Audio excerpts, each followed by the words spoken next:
सर्व जळगाव जामोद येथील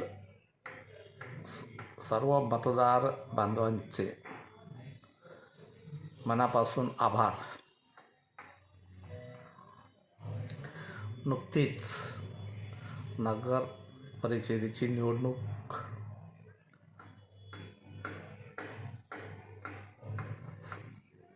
संपन्न झाली.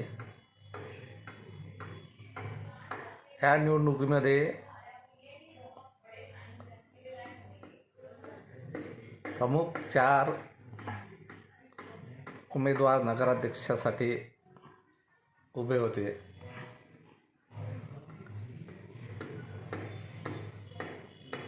ह्यातले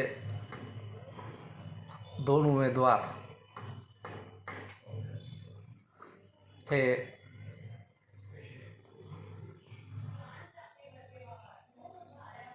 धनाढ्य आणि सत्ताधारी पक्षाचे उमेदवार होते. एक भाजपचा उमेदवार, त्याच्यामागं सत्ता होती. येथील आमदार आदरणीय कोटेजी त्यांच्या पाठीशी उभे होते.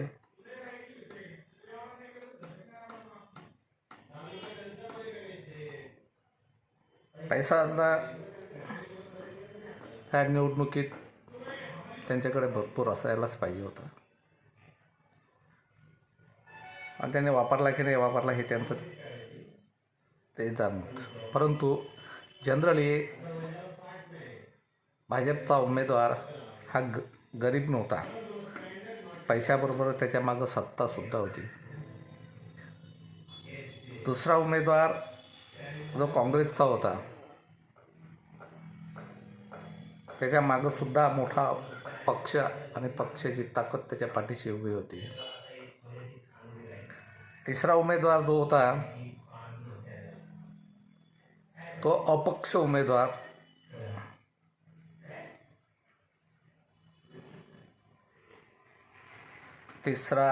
चौथा जो उमेदवार आहे, चौथा उमेदवार तो वंचितचा होता. हे 4ही उमेदवार, ह्या उमेदवारामध्ये तसं पाहिलं तर तिघांमध्येच जबरदस्त फाईट झाली, रंगत आली, चांगली रंगत आली. तिघांकडेही मतदाराचं बलाबल होतं, दिसलं.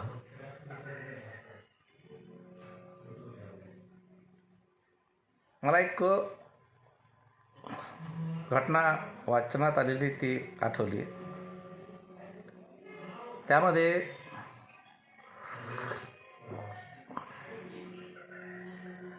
एक धावण्याची शर्यत असते. त्या शर्यतीत 3 स्पर्धक असतात, 3-4 स्पर्धक असतात, आणि ते स्पर्धक तयारी करतात, धावण्याची शर्यतीत उभे राहतात. शिटी वाजते, अंपायर शिटी वाजवते आणि ते स्पर्धक 3 स्पर्धक धावत सुटतात. काही अंतरावर गेल्यानंतर त्यातला एक स्पर्धक खाली ठोकर लागून खाली पडते. जे धावणारे 2 स्पर्धक असतात ते मागे उलटून पाहतात, तर त्यातला एक तिसरा स्पर्धक खाली पडलेला आहे. म्हणून ते दोन्ही स्पर्धक मागं परत येतात, त्याला उचलतात.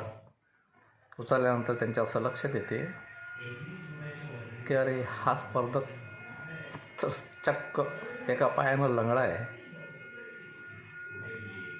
त्यांना आश्चर्य वाटते की आपण धडेधुमे दोन्ही पायाचे मजबूत पायाचे असल्यानंतरही धावण्याच्या शर्यतीत हा एका पायानं लंगडा असलेला स्पर्धक कसा काय आला, त्याच्याबद्दल त्यांना आश्चर्य वाटते. आणि मग ते त्याच्या त्या स्पर्धेत भाग घेण्याच्या बाबत त्याचं कौतुक करतात, आणि पुन्हा शर्यत सुरू होते. धावण्याची शर्यत सुरू होते. आता ती पहिल्यासारखी स्पर्धा नव्हती. या दोन्ही धड्याधुम्या स्पर्धकांनी त्या लंगड्या असलेल्या स्पर्धकाला सोबत घेतलं, खांद्यावर हात दोघांनी दोन बाजूनं ठेवले आणि त्याला घेऊन पळायला लागलेत. ही झाली नैतिकतेची बाब. खरं तर त्या दोघांनी ओळखलं की याचं मनोधैर्य पक्का आहे. हा लांगडा असला तरी याचं मनोधैर्य पक्का आहे, म्हणून हाच या स्पर्धेतला विजयी स्पर्धक आहे असं त्या दोघांनी जाहीर करून टाकलं. ह्या गोष्टी केव्हा घडतात? जेव्हा नैतिकता असेल तेव्हा.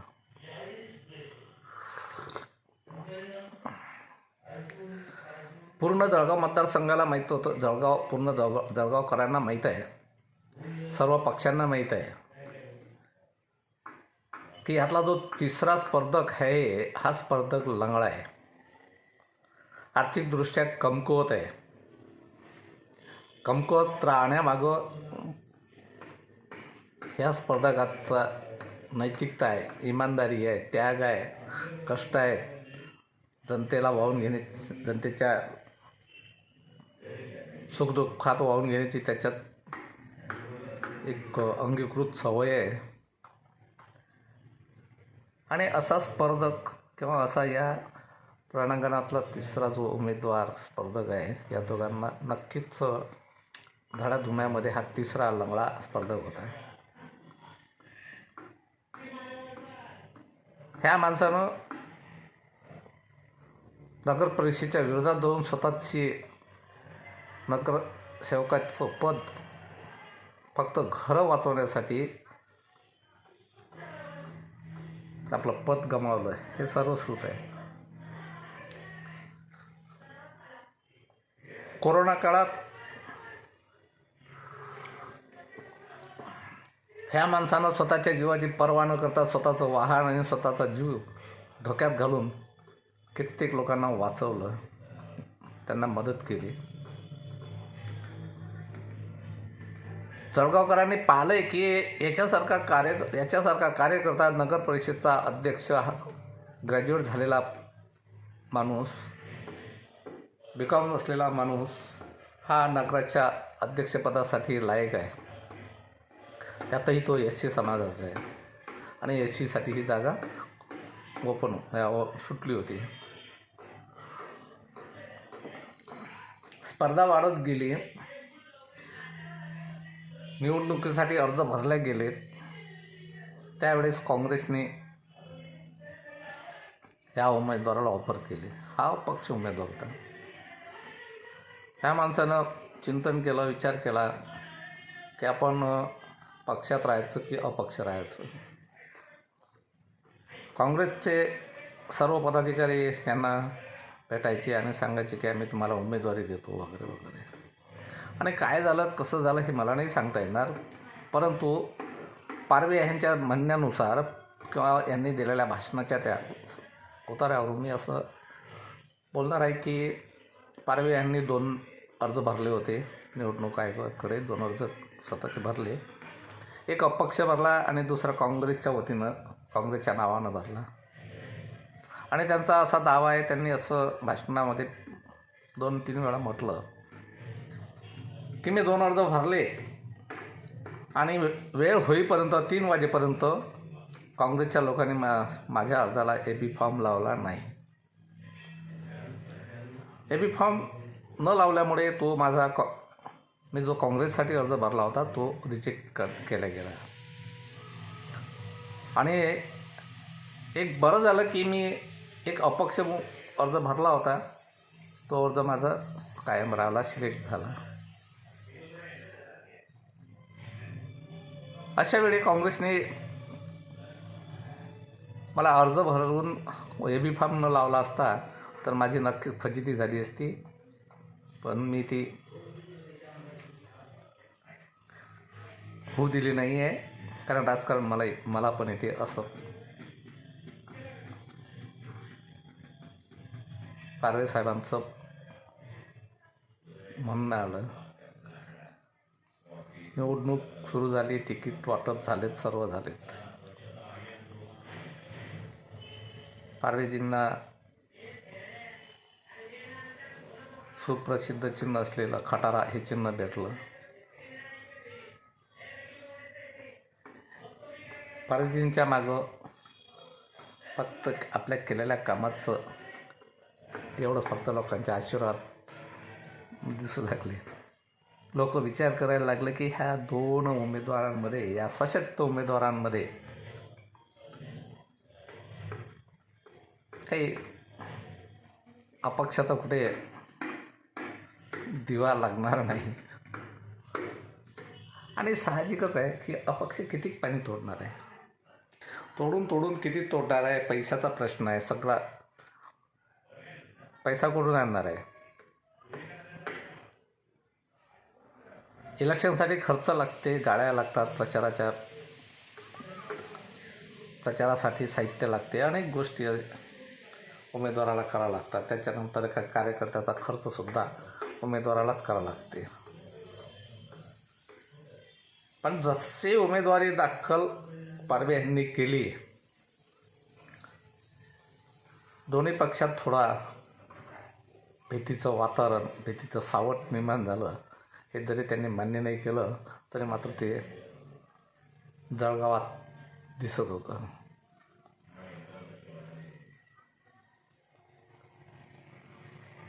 वेळ निघून जात आला. कार्यकर्ते पारवेजींना मदत करायला लागले. अनेकांनी पैसे पण दिलेत, पारवेजींना आर्थिकदृष्ट्या मदत केली. मदतीचा ओघ वाढत गेला. आणि अजून एक चांगला निर्णय आमचे प्रसेनजित दादा, राष्ट्रवादीचे नेते प्रसेनजित दादा यांनी घेतला. त्यांनी काँग्रेसबरोबर आघाडीतून आपली वेगळी चूल तयार केली आणि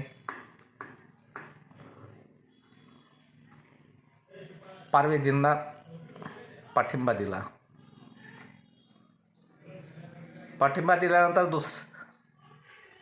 दुसराही पक्ष सेना यांनी सुद्धा पारवेजींना पाठिंबा दिला. ह्या पाठिंब्यामुळे फाकता दिसणारा संजय पारवे आता थोडा बलवान दिसायला लागला. पैशाचा प्रश्न होता, तर गावातल्या लोकांनी वर्गणी जमा केली. प्रचार सभेतच लोक पारवेजींच्या हातावर पैसे ठेवायला लागलेत. आणि एक भावनाशील घटना अशी एक घडली. कोणी एक माळी समाजाची महिला, विधवा महिला, जेव्हा पारवेजी प्रचार करत असताना त्या महिलेपर्यंत, तिच्या घरापर्यंत पोहोचले. तिच्या घरी पोहोचल्यानंतर त्यांनी त्या महिलेला सांगितलं की मी उमेदवार आहे आणि माझी निशाणी खटार आहे. त्यावेळी तिच्या कानावर अशी वार्ता आली होती की पारवेजींना लोक पैशाची मदत करतात. पैशाची मदत करतात, आपल्याकडं काही नाही आहे, आपली परिस्थिती पैसे देण्यासारखी नाही आहे आणि आपण काहीतरी दिलं पाहिजे, म्हणून ती कासावीस झाली. आपल्याकडे पैसा नाही, काही आपल्याकडे दुसरं काही नाही आहे. आता आपण करायचं काय? आपण काहीतरी मदत केली पाहिजे. होऊ शकते पारवेजींनी त्या बाईच्या कुटुंबासाठी नक्कीच काहीतरी मदत केली असेल, म्हणून ती बाई कासावीस झाली, विचार करायला लागली. करता त्या बाईला सुचलं की आपल्या पायात जोडवे आहेत, चांदीचे जोडवे आहेत. आपल्यापाशी दुसरं काही नाही आहे, चांदीचे जोडवे आहेत आणि त्या जोडव्याचा आपल्याला काही फायदा पण नाही आहे. आणि वास्तव आहे की ते जोडवे मोडले आणि पारवे नावाच्या उमेदवाराला, संजयभाऊ पारवे यांना ती रक्कम दिली. मला असं वाटते की एवढं दान, अशा पद्धतीचं दान ज्या उमेदवाराला मिळते, खरं तर पारवे त्याच वेळेस निवडून आले असं समजायला काही हरकत नाही. लोकांच्या मनात भूक घर करते, जो उमेदवार लोकांच्या मनात घर करते तो उमेदवार तेव्हाच निवडून आलेला असते. मतं देण्यासाठी मतं असतात, काही राजकारणासाठी असतात, काही राजकीय लोक उलाढाल करून या बोटाचा थुक्का त्या बोटावर करून काहीतरी लोकांना चुत्या बनवून उमेदवारी घेतात, निवडून येतात, लोकांची मतं घेतात. परंतु लोक मतं त्यावेळेस देतात, फसतात, काही आश्वासनाला फसतात, काही आपल्या जातीचा आहे म्हणून फसतात, काही पक्षाचा आहे म्हणून फसतात. आम्ही कधीच दुसऱ्या पक्षाला मत दिलं नाही म्हणून कधी कधी आपला तो उमेदवार असेल, आपल्या पक्षाचा उमेदवार असेल, तो कसाही असला तरी त्याला मदत करतो. परंतु इथं मात्र एक भावना हेलावणारी गोष्ट ही झाली की त्या महिलेनं स्वतःच्या पायातले जोडवे, चांदीचे जोडवे मोडले आणि आलेली रक्कम ह्या संजयभाऊच्या पदरात टाकली. असे अनेक उदाहरणं देता येतील की ते लोकांनी कशा पद्धतीनं वर्गणी जमा करून ह्या इलेक्शनचा खर्च उचलला. ह्या गोष्टीला मी साक्षीदार आहे, प्रत्यक्ष मी त्यांच्याबरोबर फिरलो. मी कधी संजय पारवेबरोबर आलो नाही आहे, परंतु संजय पारवे हा चांगला व्यक्ती आहे,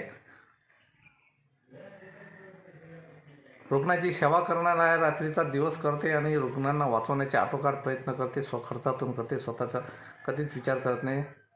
अशा परिस्थितीतही, कशाही परिस्थितीत तो रुग्णाला वाचवण्याचा प्रयत्न करते. हे पूर्ण गाव, जळगाव गाव पूर्ण हे करते. कधी कधी काही गोष्टी अशा वेदनादायी असतात, स्वतःही बोलतात ते, म्हणजे स्वतः विचार करताना आपलं स्वतः जेव्हा आपल्या अंगावर कोणीतरी बोलते अशा वेळेस साहजिकच आम्ही असं राजकारण केलं नाही, तसं केलं नाही वगैरे वगैरे बोलले जाते.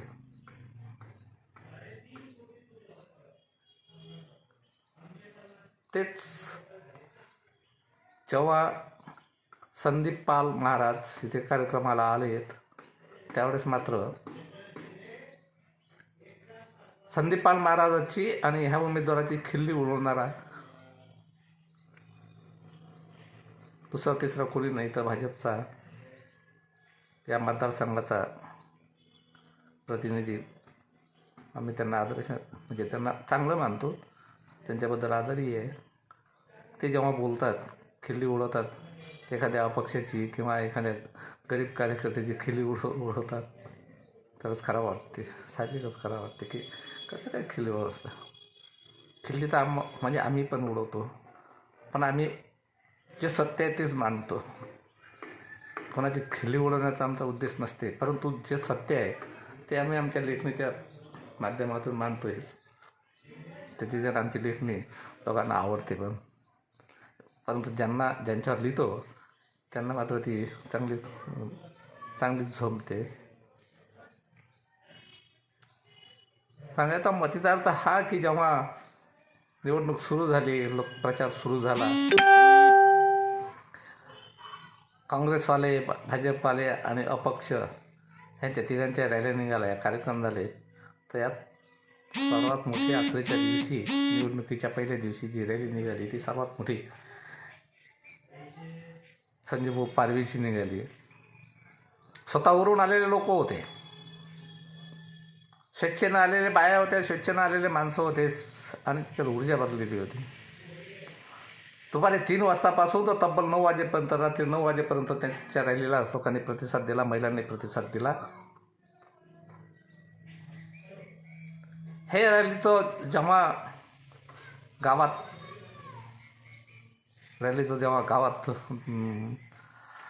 प्रदर्शन झालं त्यावेळेस सर्वांची भंबेरी उडली. हे काही नव्यानं सांगायची गरज नाही आहे, हे प्रत्येकाला माहिती आहे आणि मान्य कोणी करत नसते. हार कोणी इतक्या सहजासहजी कबूल करत नसते, परंतु तसं होते. ह्यावेळेस एक चांगली महत्त्वाची अजून एक बाब होती, ती म्हणजे सोशल मीडिया. सोशल मीडिया प्रत्येकाच्या हातात होता. कोणाची बांधिलकी या सोशल मीडियावर नाही आहे. हां, इलेक्ट्रॉनिक मीडिया किंवा तुमचा प्रिंट मीडिया हे पैसा घेऊन पत्रकारिता करतात. हे काही नव्यानं मला तरी सांगायची गरज नाही आहे. पत्रकारिता करतात, पैसे घेतात, मोठा निधी भेटते आणि निवडून येणार अशी सभा झाली, तशी सभा झाली वगैरे वगैरे. काल मतदान झालं. मतदान पूर्ण शांततेत पार पडलं. कुठे वादा नाही, कुठे दंगल नाही, कुठे काही नाही. शांततेनं, अतिशय शांततेनं निवडणूक संपन्न झाली. निवडणूक झाली, परंतु जे ह्यापूर्वी ज्या घटना निवडणुकीच्या संदर्भात घडत होत्या त्या मात्र ह्यावेळेस घडल्या नाही. अतिशयोक्ती करत काही पक्षाचे कार्यकर्ते मुजोरपणानं फटाके वगैरे निवडणुकीच्या दिवशीच फटाके वगैरे फोडून जल्लोष साजरा करायचे. इतका त्याचा तो मग्रूर होता की आम्हीच निवडून आलो आणि ह्यावेळेस मात्र जेव्हा पाहतो, माझ्या असं निदर्शनात येते की यावेळेस कोणीच निवडून येण्याचा दावा करत नाही. आमचा संजय पारवे मात्र हा मी सांगितल्यानुसार की तो लंगडा होता आणि त्याचं मनोधैर्य उंचावलेलं आहे. त्याच्याच्यानं तोच पहिला उमेदवार, तोच आमचा स्पर्धक निवडून आला आम्ही असं समजतो. उद्याचा निर्णय काही लागू, उद्या होऊ शकते ना, निर्णय आहे तो. राजकारणात काही घडू शकते. ती तसं क्रिकेटमध्ये घडते, तसंच राजकारणात पण काही घडू शकते. कुठलाही निर्णय कुठलाही बदलू शकते. किंवा जनता मायबाप आहे, जनता मायबाप काही आपला निर्णय देऊ शकतात. कुठे पैशाच्या आहारी जाऊन निर्णय देतील किंवा तरी पण आनंदाची गोष्ट ही मला अभिमानानं असं सांगावं वाटते की पैसा जरी चालला असला तरी बरेचसे मतदार नव्हे, म्हणजे अमर्याद मतदार असे आहेत की त्यांनी पैसा वगैरे सगळा इथे दुय्यम समजले, पैसा वगैरे घेतला नाही. पण जे त्याच्या मनात आहे ते मात्र त्यांनी वोटिंग केलं.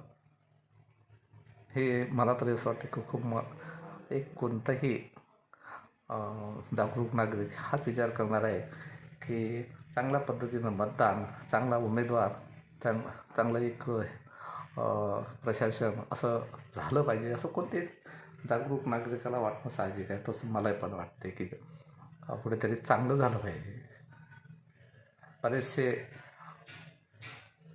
बऱ्याचशा निवडणुका येतील, निवडणुका जातील, परंतु याच्यातून ह्या निवडणुकीमध्ये मात्र एक वेगळाच पायंडा जळगाव मतदारसंघासाठी, जळगाव नगर परिषदसाठी घडला.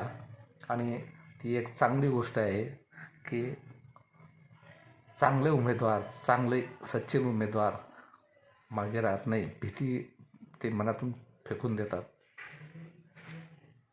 आणि आपला रस्ता स्वतःच्या आत्मविश्वासानं रस्ता आपला तय करतात. मित्रो, येत्या 21 तारखेला ह्याचा निर्णय लागणार आहे. निर्णय सर्वांना मंजूरच करावा लागणार आहे. जोही निर्णय लागेल तो स्वीकारणं गरजेचं आहे आणि स्वीकारावंच लागणार आहे. आम्ही पण स्वीकारू, सर्वजण आपण स्वीकारावं आणि लोकशाहीला मजबूत करण्यासाठी अजूनही चांगले उमेदवार, चांगले लोक राजकारणात यावे. राजकारणाला भिवू नये. बरेचदा असं होते की राजकारण हे गढूळ म्हणजे आहे आणि याच्यात चांगले लोक नसतात. नाही, चांगले लोक बाजूला हटतात म्हणून राजकारणात खराब लोक त्याच्यात शिरकाव करतात आणि राज्य करतात. मी ह्या निमित्तानं चांगल्या उमेदवारांना सॅल्यूट करतो आणि निर्णय चांगल्या पद्धतीनं लागू एवढीच अपेक्षा बाळगतो आणि इथे थांबायला काहीही हरकत नाही. जय भीम जय भारत.